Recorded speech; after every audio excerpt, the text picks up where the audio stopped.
So now we've talked about earnings, and those are going to be the ultimate driver, I think, of where stock prices can go.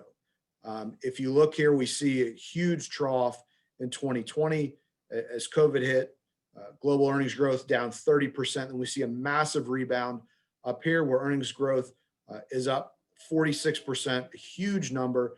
But all of a sudden now you're starting to see a little bit of a drop off here in terms of growth rates. Now there's both positive and negatives here.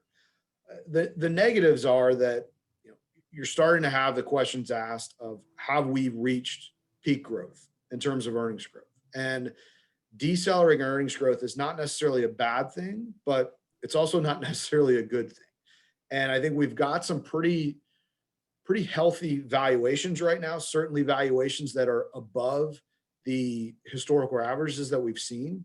And while that's not going to necessarily cause a market crash or a significant correction in the near future, what it has been a pretty good predictor of is showing us that when you start at a point of elevated valuations and you go out 10 years forward, the evidence shows that the average rate of return for equities is going to be below average.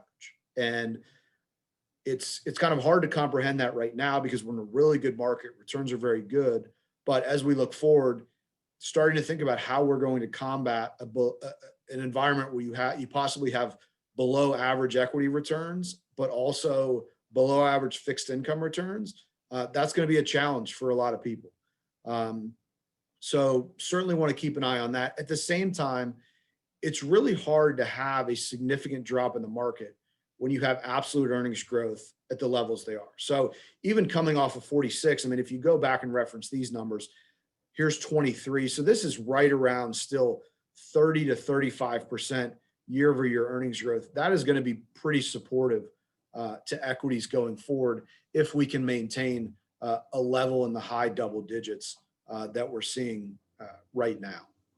Hey, Doug, I know we keep hearing, and I'm going to be talking about it as well, but you keep hearing supply chain, supply chain, supply chain. Are there any signs that supply chains are pressuring profit margins? Yes, very much so. I mean, look no further than Procter & Gamble, the company that everyone in Cincinnati is associated with. They had their earnings call this week and mentioned that their input costs are moving up significantly. And while they're planning on increasing prices across their brands, it's not going to be an amount that's going to match what they've seen in input costs. So, and it's not only, it's not unique to them.